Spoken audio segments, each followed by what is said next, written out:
The sky above Vega 7 was too quiet. Smoke covered the cities.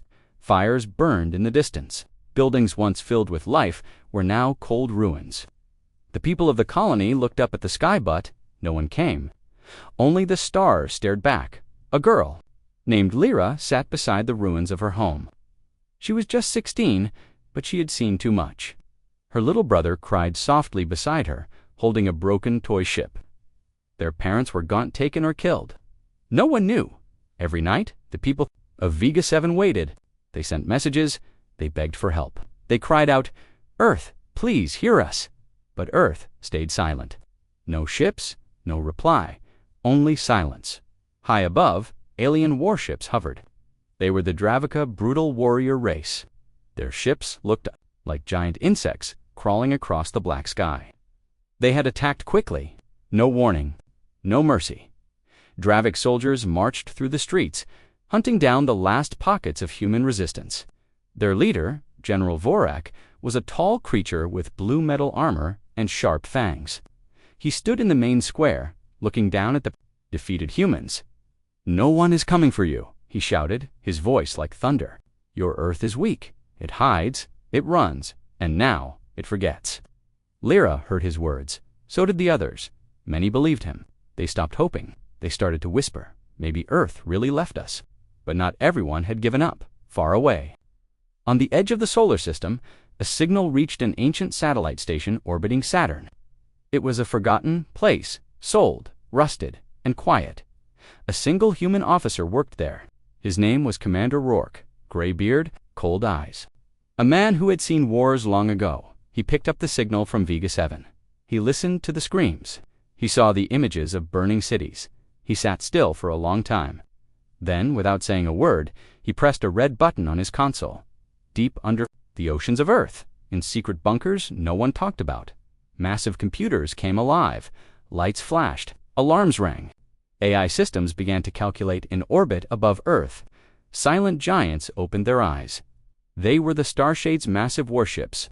Earth had built in secret after the last galactic war. Each one the size of a city, hidden from the universe, powered by engines no one else understood. For years, Earth had stayed quiet. After the old wars, the galaxy wanted peace. So Earth agreed. No more battles. No more fleets. But Earth never stopped preparing. As the Starshades powered up, Earth's defense AI, known only as Aura, spoke a single line to every crew being activated. Vega 7 must not fall. Back on the colony, hope was almost dead. Last human defenders were surrounded. Lyra and her brother hid inside an old train tunnel. People had no food, no water. Just fear that then, the 6th day after the invasions, something strange happened. One of the Dravik ships above the city started shaking. Its lights flickered. It turned toward the upper atmosphere, confused. A soldier ran to General Vorak. "Something is coming," he said. "We don't know what it is. No signal, no heat, just a shadow." Vorak laughed. "More humans, please." But the shadow grew bigger. And then the stars began to disappear. One by one, bright stars in the sky vanished, blocked by something massive. People looked up, first in fear, then in silence. There were no lights, no sound, just shapes moving high above the clouds. Black, heavy, silent. Lyra stepped out of the tunnel. She pointed up, her eyes wide. "Is that Earth?" No one answered. No one needed to. The sky was no longer empty. Something had arrived, and this time, it didn't come to talk. It came to end the silence. Far from Vega 7, in the cold silence of deep space, Earth had awakened. No leaders gave speeches. No news channels reported it. No planets were warned. The galaxy thought Earth had gone quiet. Forever. But under the surface, Earth was working, watching, waiting. Inside a massive space facility orbiting Saturn, red lights blinked for the first time in years. This place was called the Forge. It was Earth's secret Wapona shipyard that built monsters. Warships, not cruisers. Starshades, not destroyers. Each one larger than anything the galaxy had seen. The message from Vega 7 had arrived. It wasn't WAM, just one word: help, and that was enough. Inside the Forge, thousands of engineers and soldiers moved into action. Massive machines welded armor the size of buildings, robotic arms loaded plasma cores into reactors, and sleeping giant Earth's dreadnoughts began to power up. Commander Rourke entered the control room. His uniform was old, his face looked tired, but his voice was strong. "Activate Starshade. 1 through 5, he ordered. "Send orders to all captains. No noise, no broadcasts. Full blackout, we move under silence." A young officer looked confused. "Sir, should we contact the Galactic Council?" Rourke turned, his eyes cold. They watched Vega 7 burn. They said nothing, just like the Dravok. He walked to the window. Outside, the first dreadnought floated out of its dock. Its hull was black as night. Its engines burned blue fire. "We're not going to talk," he said. "We're going to show them what silence really means." Each ship had a name: Starshade 1, Vengeance Starshade 2, Nightfall Starshade 3, Horizon Breaker. Starshade 4, Ghostwind. Starshade 5, Final Dawn. Bright colors, no fancy symbols. Only Earth's flag, painted in blood-red steel, a cracked world with fire behind it. They didn't look like ships. They looked like judgment. The people were still hiding. No one knew what had come through the clouds. The shadows were massive. Silent alien drones tried to scan them, but failed. The Dravik fleet sent scout ships. None returned. In the control tower, General Vorak shouted at his staff. "Who are they? Why don't they answer hails?" A frightened officer replied, "They don't speak. No ID, no signal, just silence." Then, in orbit, something terrifying happened. One of the unknown ships slowly turned toward a Dravik cruiser. There was no warning, no words, no countdown, just one beam of light. It fired once. The Dravik ship exploded instantly. No time to shield. No time to run. The people of Vega 7 saw it from the ground. A bright flash in the sky, then nothing. Lyra and her brother watched with wide eyes. "Is that Earth?" the boy whispered. Lyra didn't answer.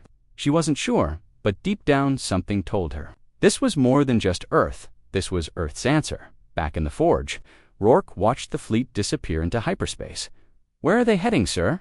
someone asked. He smiled bitterly. Where silence was mistaken for weakness. In the Dravik War Council, chaos spread. Dozens of alien commanders watched grainy footage of the unknown ships. One of them stood and shouted that can't be Earth. Earth is broken. Earth is finished. But others weren't so sure. One old admiral zoomed in on the ship's armor. His face turned pale on the side of the largest ship. The letters became clear. ESS Vengeance, Earth Strategic Ship. A hush fell across the room. Earth had come, and it had not come to negotiate. The fire still burned on Vega-7. But the Dravik didn't care. Their commanders sat around long tables in the city's center, celebrating alien meat roasted over plasma grills. Soldiers laughed loudly, lifting cups filled with dark liquid. Strange music played loud, rough, and full of pride. To them, the battle was already over. The colony had fallen. The humans were broken. Earth was silent. General Vorak stood in the middle of the feast, holding a silver goblet made from a stolen human artifact. "This planet is ours," he declared. "And Earth is nothing but a ghost." The other Dravik roared in agreement. Some even wore human clothing as trophies. Others played with Earth-made tech, laughing at its primitive design. In the distance, humans watched from hiding places inside sewers, tunnels, shattered homes. They had no weapons left, no strength. They whispered to each other, "We saw ships above the clouds." But no one had proof. No message, no voice, just shadows in the sky. Then came the sound, a deep rumble. Distant at first, like a far-off thunderstorm, the sky was still clouded, but the rumble grew louder. Boom, boom, boom. General Vorak frowned. "What is that?" A Dravak officer rushed toward him, panting. "General, something is happening in orbit. We're detecting multiple objects. More human ships?" Vorak laughed cruelly. "Let them come." "No, General," the officer said. "These aren't normal ships. They're too big, too silent. No ID, no hails. And they've already destroyed our outer patrols." Vorak's smile faded. In orbit. Earth's starshades had fully arrived. 5 dreadnoughts, each casting massive shadows across the planet's atmosphere. They didn't move fast. They didn't shine bright. but they blocked the stars. Alien scanning stations tried to analyze them, but systems kept failing. Static buzzed. AI sensors crashed. One by one, every Dravik surveillance drone shut down. On the ground, humans started coming out of hiding. They looked up, and for the first time in days, they didn't see alien ships. They saw shapes they didn't understand. Giants in the sky, black steel floating quietly, as if waiting. A young boy pointed up. "Is that the moon?" "No," said a woman. That's a ship." Back in the Dravik command post, panic spread. General Vorak paced in anger. "How can they jam everything? Where is our fleet?" A screen flickered. Then a red alert. Dravik battle group destroyed sector 4. Then another. Cruiser lost sector 7. Then more, no survivors. No response, unknown weapons. It was not a battle, it was an execution. At the edge of Vega 7's orbit, one of Earth's dreadnoughts, ESS Nightfall, turned its massive hull toward the last alien defense station. Inside, Captain Hale stood on the bridge, calm and focused. "Target acquired," the ship's AI reported. "Alien shield active." "Shall I wait for confirmation?" Hale shook her head. "Earth has waited long enough." Fire. A single pulse beam fired from the ship. No roar, no explosion, just a silent, glowing lance of blue light, clean direct. Unstoppable, the alien station vanished. Nothing remained. The feast ended with screams. General Vorak turned to flee when the ground shook beneath him. A sonic boom ripped through the air. A shockwave shattered windows and tossed alien soldiers to the ground. One of the Dravik lieutenants stared at the sky. The shadows, they're moving. Indeed, the star shades were descending like executioners. And still, not a single word was spoken. No message, no demand, just war and silence. Back in her tunnel, Lyra stood at the edge, her brother by her side. The girl's eyes filled with tears, but not from fear. Hope, real, burning hope. She looked up and whispered. "They came." Her brother squeezed her hand. Earth came. No one knew how long it would last. No one knew if they'd survive, but, for the first time, the people of Vega 7 felt something powerful. They were not alone anymore. The clouds over Vega 7 were dark and heavy, but now something strange was happening. They weren't just clouds anymore. They were cracking. From the black sky above, thin lines of light started to shine through like giant cuts in the air. Thunder rolled, deep and shaking. A sound like the planet itself was holding its breath, and then cruck, a sharp white beam split the clouds open. The people of Vega 7 looked up, and for the first time, they saw them Earth's warships in full view. 5 giants, black armor, no blinking lights, no sound, just presence. Each one blocked a part of the sky. Each one made the stars disappear. The fear in the hearts of humans began to turn into something else, colon fury. The Dravik soldiers ran to defensive positions, panic in their eyes. They had never seen Earth's true weapons, not like this. Alien officers screamed orders. Artillery towers turned toward the sky, cannons locked on, missiles armed. On the main battle platform, General Vorak watched the screens. "Fire everything," he growled. Now, missiles launched. Lasers cut the air. Anti-aircraft plasma screamed toward the warships. Above, but the dreadnoughts didn't move. Not one. And then, the first defense cannon exploded without even being touched. The second tower simply melted. The missiles vanished midair, turned to dust by invisible energy fields. It was like Earth's ships were wrapped in something untouchable, a shield. A field no one knew. Earth's largest dreadnought, Commander Rourke, stood at the center of the bridge. His voice calm. "Status report." "Dravok have opened full fire," said his officer. "But nothing is breaking our shield. Their weapons are ... outdated." Rourke nodded. "Time to respond." He stepped forward and said 4 words, "Show them the sky." In orbit, all 5 dreadnoughts lit up at once. Blue rings spun around them. Huge energy cells activated, filling the clouds with lightning and power. Then, like gods reaching down from space, the dreadnoughts began their counterattack, but not with explosions. With precision, each blast was targeted. Clean, RESULTA, Dravok base, Gone a tower, erased, a gunship, shattered mid-dash flight, no screams, no speeches, just destruction. The people of Vegas then came out of their hiding spots. Slowly, carefully, they walked into the streets and saw the sky open like a storm. Children pointed, mothers cried. Fathers stood in shock. Lyra held her brother's hand tightly. They stood in the middle of a cracked road, watching as a black shadow passed over them. "Are we going to die?" her brother asked. Lyra looked up, her eyes shining with new strength. "No," she said softly. "We're going to live, because Earth didn't forget us." In the Dravik command ship, alarms were screaming. General Vorak slammed his fist on the console. "This is impossible." Earth was weak. An aide spoke with shaking hands. "That was before this. This is something new." Vorak turned to a screen showing the approaching dreadnought. "You want to bring the sky to me?" he whispered. "Then I'll show you what waits in the dark." He pressed a hidden button on the console. Deep underground, below the city's core, a giant creature slept. Not a ship, not a robot, a living weapon that the Dravik had captured it years ago. A beast taken from a dead star. They fed it, trained it, chained it, but now they would release it. The Maw opened its eyes, and the sky would soon face something worse than silence.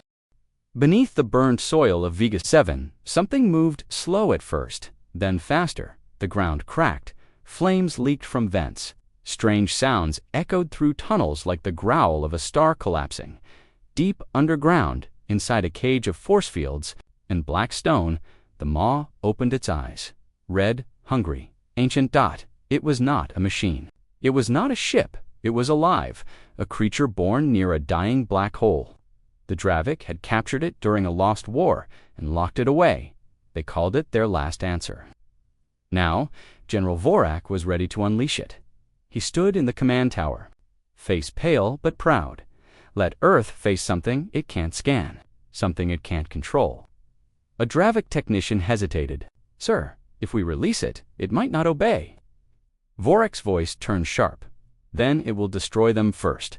And if it turns on us," he smiled coldly, "at least we'll all watch Earth burn." The red button was pressed. A shockwave burst from the ground. The city shook. Mountains cracked, and then from beneath the Capitol Tower, the Maw rose. Its body was bigger than a star cruiser. Long arms dragged through stone. Its skin was black metal, grown over with alien bone. Its mouth had no lips, just rows of blades spinning like saws, and worst of all, it had no fear in orbit. Aboard ESS Nightfall, Captain Hale watched her sensors blink strangely. "No readings," said her officer. "Something's coming out of the ground, but our scanners can't describe it." Hale narrowed her eyes. Visual only. The screen changed, and there it was, the Maw glimming out of the planet like a nightmare. The crew fell silent. On the surface, Lyra and her brother watched the creature rise. They stepped back. People screamed. Buildings collapsed. "What is that?" her brother asked. Lyra didn't answer. She couldn't back in space. Commander Rourke stood aboard the ESS Vengeance, watching the live feed. He spoke slowly. "That is a relic. An old war weapon." His second-in-command whispered, "Can our weapons kill it?" Rourke didn't blink. "I don't know." He pressed a button. "All Starshades prepare ground-class cannons. We bring the sky down." The Dravik army cheered. For the first time, they believed they had the upper hand. The Maw roared a sound like a black hole tearing open. It jumped high into the air and slammed into a falling Earth dropship, smashing it with a single hit. The wreckage rained down. The dreadnoughts opened fire. Blue plasma bolts struck the beast. Nothing happened. The Maw turned. Its chest opened like a furnace, and it fired a burning beam at the sky. Direct hit, a smaller Earth scout ship exploded. Rourke watched the explosion. His fists tightened. Inside Earth's command room, quiet voices filled the air. "We've never seen this before. It's biological and mechanical. It absorbs energy." A message came through from Captain Hal. "We may need the Ark Protocol." Everyone froze. Earth had one final plan. A hidden weapon. But it was never tested. Not even once. Because once it launched, there was no turning back. Back on the planet, the Maw marched through what was left of the Dravik city. It crushed everything Dravik, and human ruins alike. It couldn't be controlled. It couldn't be stopped. General Vorak tried to speak to it. It ignored him and stepped on his tower. Just like that, the Dravik leader was gone above. Earth's ships fell silent, not from fear, from focus. Commander Rourke gave the final order: activate the ARC protocol. Target the Maw. Clear the sky. The stars blinked dot, the clouds turned red dot, and Earth's final weapon began to rise from deep orbit. The sky changed color, not from smoke, not from fire, but from something bigger above the planet, beyond the clouds and Earth's warships. A shape moved, silent, massive, hidden behind dark matter panels that now opened like petals. The ARC protocol had begun, and the weapon Earth swore never to use was finally here. It had no name, just a code name: Project Leviathan. It was not a ship, it was a world-killer, built in deep space, far from any star, powered by cores older than Earth's first colony, controlled by quantum mines, never deployed until now. Because the Maw had forced Earth to go beyond war. Commander Rourke stood on the bridge of ESS Vengeance, watching the Leviathan rise like a black mountain through space. His voice was calm but heavy. "This is our last card," his officer whispered. "Sir, Leviathan will destroy everything in the strike zone, including the humans on the ground." Rourke didn't look away. "I know," he pressed the command. "All surviving civilians take cover. You have 90 seconds. To all Earth forces, evacuate low orbit. To the Leviathan AI, target confirmed, the Maw." On the surface, people began to run. Alarms screamed. A voice echoed across the human-cum lines. "This is not a drill. Earth's final weapon is active. Seek underground shelter. Brace for orbital cleansing." Lyra and her brother ran with a small group of survivors. They rushed into a tunnel built under an old Earth outpost. Metal doors closed behind them with a deep clang. Lyra nodded, but inside, she wasn't sure. No one knew what Leviathan would do. The Maw looked up. For the first time, it paused, its head tilted, its metal skin twitched. It sensed something old, powerful, different. It opened its chest again, preparing its beam. But before it could fire, a shadow fell across the planet. The Leviathan had arrived. From space, it didn't look like a ship. It looked like a moon, black, silent, no lights. Just lines of deep silver glowing slowly like veins in a sleeping monster. Then the front section opened. Inside it was a cannon so big it stretched half the weapon's body. Not made of metal, but something unknown, something humans had pulled from the edge of a dying sun. This was no laser, no missile. It was a controlled singularity, a piece of space-time itself weaponized. Earth's command voice spoke once, across all systems. "Warning, gravity, distortion, cannon charging." Across Vega 7, buildings shook, rocks floated, air twisted, birds dropped from the sky. The Maw looked up and roared, trying to fire, but the very sky around it had changed. 0.30 seconds.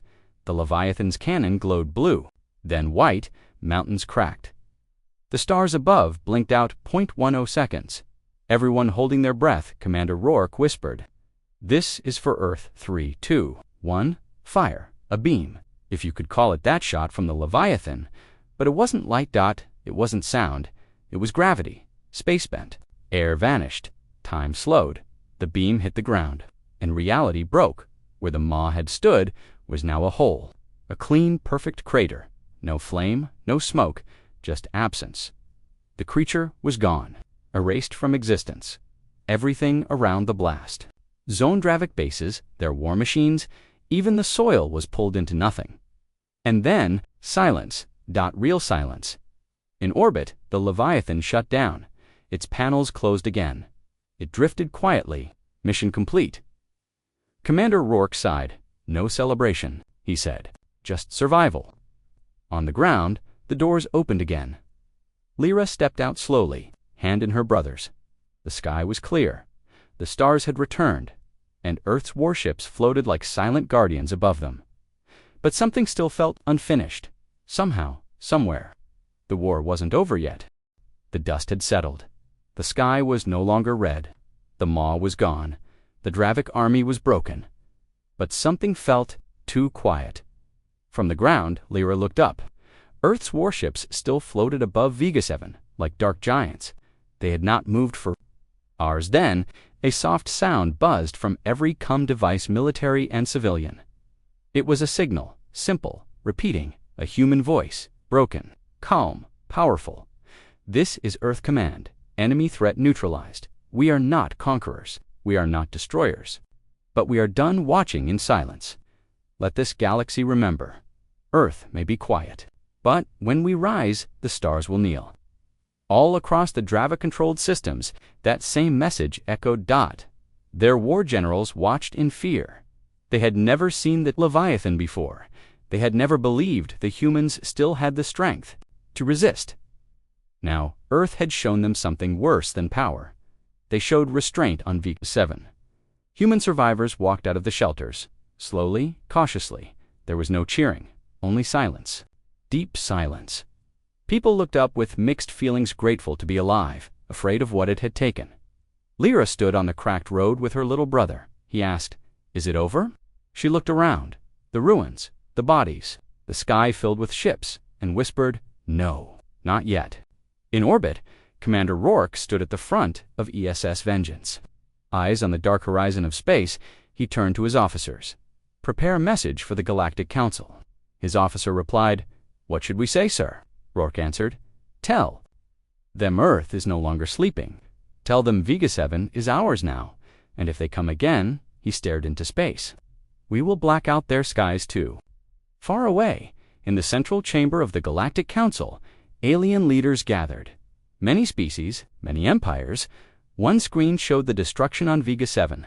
Another displayed Earth's warships, still circling the planet like quiet monsters. The Dravik representative, Bloody Desper, spoke. "They used the Leviathan. They erased one of our ancient weapons. We must strike back." But no one answered. A Trelaxian elder whispered, "They warned us. We didn't listen." Another murmured, "They were quiet for too long. Now they remember who they are." A new message arrived. From Earth, it had only 3 words: "Never again forget." Back on Vega 7, the survivors built a signal tower at the top of it. They raised a new flag, not just Earth's flag, a united one, for all the planets Earth would protect from now on. Lyra stood in front of it, holding her brother's hand. She didn't fully understand what was coming next, but she knew one thing: humanity was done hiding. In Earth's orbit, the Leviathan slowly vanished from sight, disappearing into a cloaked warp gate. It was not destroyed. It was not retired. It was waiting for the next time the galaxy needed to be reminded that even in silence, Earth listens. Earth watches. And when Earth speaks, the stars tremble.